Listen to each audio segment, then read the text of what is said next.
welcome to Leaders of Tomorrow Season 10. What are the big trends in the world of finance and what are the big events which have disrupted the role of the CFO? That's what we're discussing on the show tonight. I'm Sananda Jayaseelan. We're also counting down, of course, to the new fiscal and asking the three CFOs who are joining the panel today what, if any, has been the changed role of the CFO today and how best can India's small businesses prepare for that. Let's dive right in and introduce our panelists. Sameer Agarwal, Group CFO, Manipal Hospitals. Arihant Jain, CEO and CFO, Seekho. Ashish Khandelwal, CFO, Probity Soft.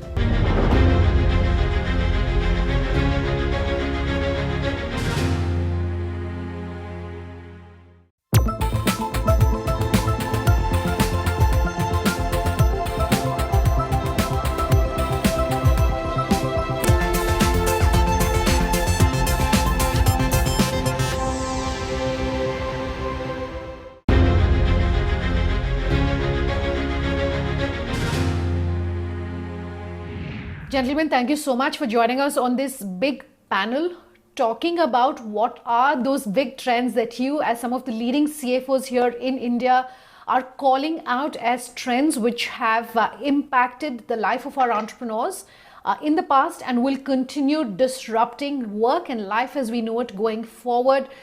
I want to thank each of you for your time here today. Let me kick off today's panel by talking first and coming first to you, Sameer.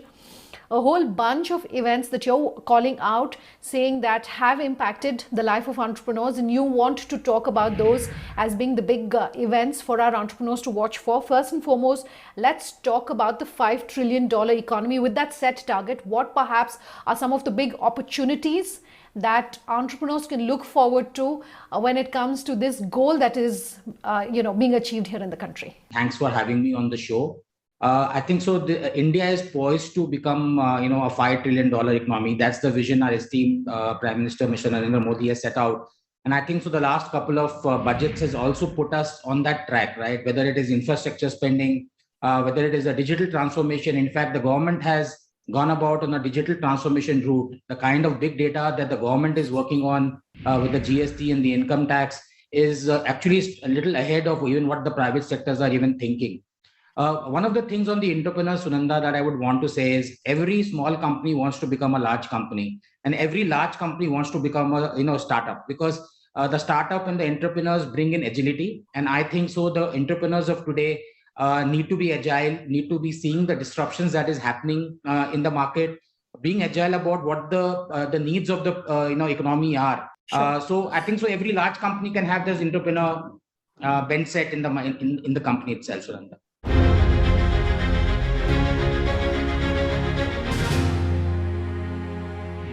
The second is, of course, demonetization. That's had a huge impact, including for your sector, but across industries and sectors. Demonetization as an event for a small business, do you think that that has been fully absorbed, and what perhaps have been the learnings from that for India's small businesses? Sunanda, I feel demonetization started the journey of formalization of the economy. So when there was a lot of cash in the system, there was a lot of unorganized players. According to me, the demonetization, which was followed by GST implementation, led to the formalization of the economy. And I think so the pandemic has actually crystallized that formalization, because even if you look at even big companies like a Titan or anybody, they've started going much faster. And even the small people are able to reach out. So see the number of startups that the country has thrown, and we have seen the startup ecosystem really go leaps and bounds. It is not only becoming a big sector, but it is also leading to a lot of employment in the country. So I feel the demon followed by GST implementation and pandemic, leading to digitalization and leading to crystallization of the formalization of the economy, will lead this country to a $5 trillion economy also as we go ahead, Sunanda. Okay, one last big event that I want to call out here. And then I will bring in our other panelists as well, and that is specific and has had a specific impact as far as the medical and the healthcare fraternity is concerned. That's the industry that you're representing, and that's Ayushman Bharat. Just run us through that. I look at Ayushman Bharat as a great initiative by the government of India and Mr. Modi. The reason is because we have very, very less penetration of insurance coverage in this country. even today, more than 60% of the spends are out of pocket. When you say out of pocket means people are settling their medical bills with cash, which in the past has led to a lot of people going through hardships, and even the healthcare not reaching the tier 2 and tier 3 cities that we are looking at. It got more on the tier 1 cities. So Ayushman Bharat, by definition, obviously it will keep improving. I think so. The investment behind private primary health centers and allocation towards more setting up of more hospitals in the villages and remote is going to happen. We are still very, very less percentage spent to the GDP. It's less than 1.5%, and we still need to reach the 5%. So it's still a lot of way to go. Yes, Sunanda. Okay, you were talking about the pandemic, so let me come to you, Arihant, and talk about that as an event which has completely disrupted life as we know it. But I want to restrict that, one, to the life of an entrepreneur, and two, to the industry that you represent, which is the education and the skilling space and that industry. You're a serial entrepreneur, so you do have a bird's eye view.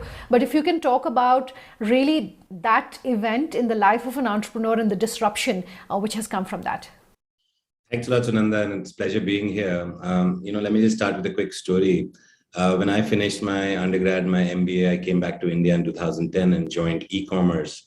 And my parents told me, why have you wasted so much of our money? We gave you such a good education and you're trying to sell things online. Nobody will buy anything online. In India, people want to see and touch. 10 years later, that is no longer an option, right? In the pandemic, in the lockdown, what we saw, that physical distribution, physical purchase is simply not an option. So from that perspective, the acceleration of all digital services, products, and any kind of startups catering to that has been completely amazing. What we saw happen in the matter of weeks hasn't happened in decades in India. From an entrepreneur's perspective, and to something that my colleague Sameer just pointed out, there has never been a better time than today.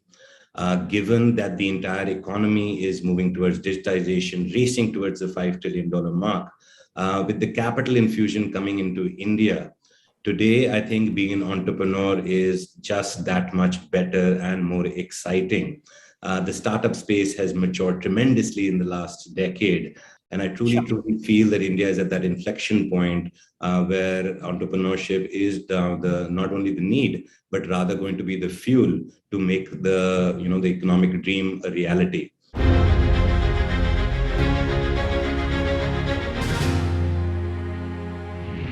The second point that I want to discuss, it's not an event, it's more a trend, and that's based on what you said in terms of, your parents' concern about who's going to be buying online, but that was a decade ago. And sitting where we are, digital consumption has become a way of life for most of us, not just people living in urban India, but as importantly those living in tier 3 and tier 4, which is Bharat. That as a trend which is here to stay. Could you call that out for our entrepreneurs who are going to be watching this panel about the opportunities that they should perhaps be looking at? I think what's the most important trend is I think the lines between India and Bharat are now blurred. The tier 3, tier 4 consumer is perhaps as powerful, has enough spending power, and has the same sort of connectivity needs and requirements. Not just because the penetration of internet, but also overall maturity of the internet connected audience in India. So my advice to the entrepreneurs in India is, don't focus on the 1%. India is a large country. And if you can solve for the mass, that is always going to be the truer, bigger, larger opportunity in India. Ashish, by way of opening comments, while our other panelists have, of course, touched upon digitization, I just do want to come back to you. Since you, of course, are representing what is happening as far as the technology space is concerned, tech has definitely seen the positive benefits, if I can call it that, of the pandemic and everything that's been going on, because all of us, including this panel today, being shot virtually. So just talk to us as a big trend for you to call out for the entrepreneurs who are watching this interview. When we're saying tech, that's a very broad area, but any specific one or two industries, sectors, opportunities under that you think are definitely going to hold out in the mid to short term? So the technology sector has actually changed a lot after this pandemic. And if you can see the many schools which were running in the classes. No one has ever thought that the kids will do the classes in the home with the laptop. But now, after pandemic, it has been changed. Our meetings, which we were supposed to do in the meeting rooms, a lot of traveling was we do outside the city also but now we can do it online also. We can do it in the Zoom meetings as we are doing right now. I'm going to take a quick break on that note. I'll be back in just a moment.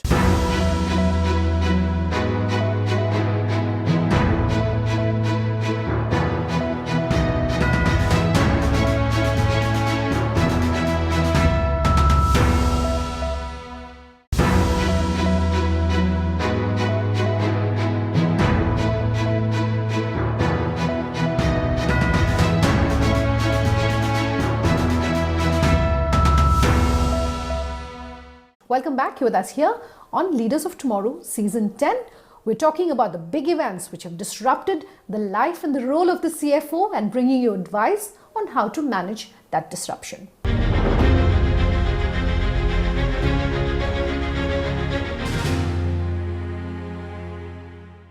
Arihant, this next question is for you, and I noticed that you have a dual role, that of CEO and CFO. That's not something that we see very often. Is that because in a startup you're required to perhaps play these different roles, and for a startup, for an entrepreneur who's watching this interview, who perhaps is wearing multiple hats at the business, how did you prepare to be CEO and CFO? What advice could you give them? So I think, like you said, as an entrepreneur in a startup world, chief CEO is chief everything officer, or as a founder, you're definitely juggling many hats and well as doing everything. Not just CEO and CFO, but I'm also admin, CHRO, right? So that's how it goes.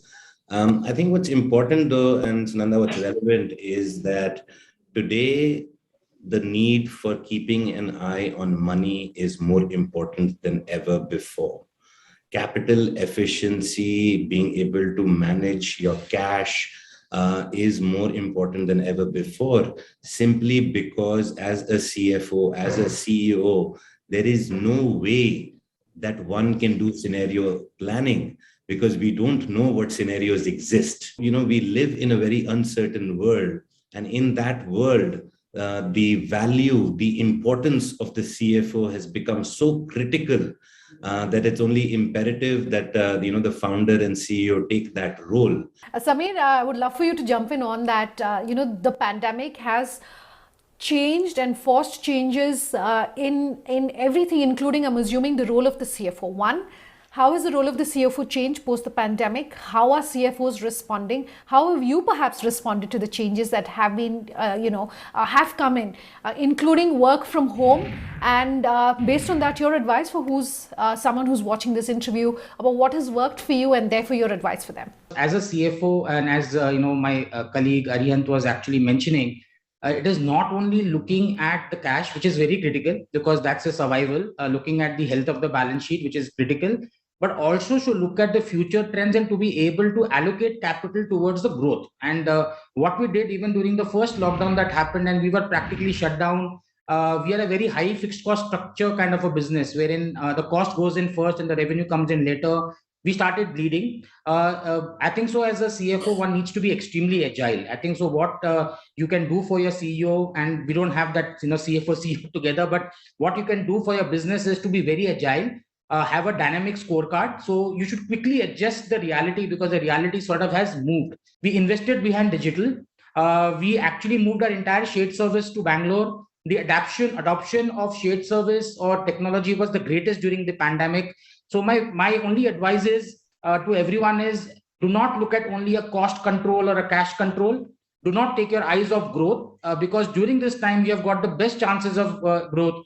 Ashish, while you are responding to my previous question, what Arihant was saying as far as the people quotient, that also is increasingly becoming the purview of the CFO. And I would love for you to comment on how perhaps, at your organization, or how CFOs have needed to now learn to be able to manage people who are working on a remote basis, who are working, perhaps with a lot of other things that are happening, health concerns at home, their personal situation, which is coming more and more into the focus now and more to the front for any working professional, and how you have perhaps done that, how CFO should be responding now to this very real challenge and crisis. See, as the new startups are coming up, so the financial health of the company is very much important as like the other things. So the current CFO's responsibilities have increased much more than in the previous part. So we have to take care about the compliances part very much. So the technology helps us to get it out. So we have to all the taxation parts, the financial requirements of the company, the financial closures with the banking institutions. So that part is much more important than the operation ones. Yeah. So the responsibility of the CFO has increased, and they should look after for the financial health of the companies. I think, Sunanda, my overall view is that the way a CFO plans for this coming fiscal year has to be dramatically different than ever before. Something that Sameer touched upon earlier, we used to do scenario analysis and planning for different sort of ifs and buts. But ultimately now what we've come to and prepared is a dynamic sort of control mechanism where things have to be altered real time. So that means that the kind of financial data that I have access to needs to be real time. My ability to make decisions in terms of resource allocation or planning needs to be real time. Yeah. And that level of sophistication is not very hard, even for small businesses. You just need a few smart people and good Excel skills. But being able to change the mindset, that the ability to react and plan more instantly is the underlying thought that we must change, as entrepreneurs, as CFOs, and then set up the mechanisms to do it in a very dynamic, real-time manner. Sure. Sameer, how has the role of the CFO changed for the new fiscal? That's my question to you. What should you be prepared for? And as we're coming up on the new fiscal, your advice for small business entrepreneurs, especially CFOs who are watching today's interview. So I'll take up with where Arihant left, Sunanda. I think so the CFOs of today have to build a resilient organization.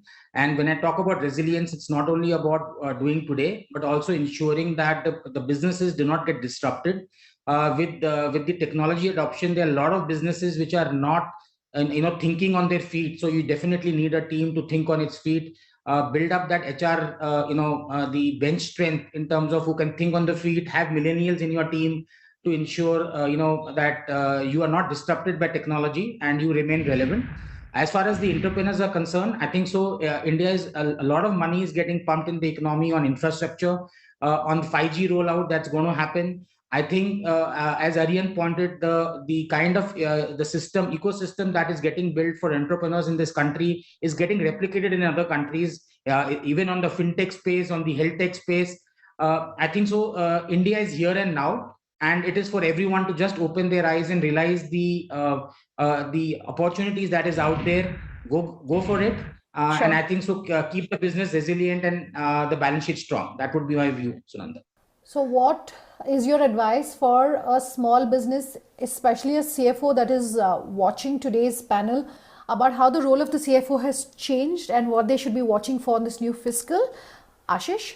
So for all the new entrepreneurs who are coming up with their new startups, so the role of CFO is very important to manage the funds and with the compliances. So whatever the funds they are raising with the venture capitals and with the investors, so it is a very important duty of the CFO to handle that funds in the proper manner, and all the future planning of the companies is totally depends upon the funds utilization, and it's very important duty for the CFOs to handle it. Yeah. And as and when they will come up with the new IPOs or the QIPs, to get exit the investors. So to managing all the shows. So it's very important for them. All right, gentlemen, thank you so much for taking the time to join us here on the Leaders of Tomorrow. It's our pleasure, Sunanda. Thank Thank you. you so much for having us. Out of time on tonight's episode. If you have any feedback for us, do let us know. Our contact details on your screens as we speak. Thanks for watching. Have a good night.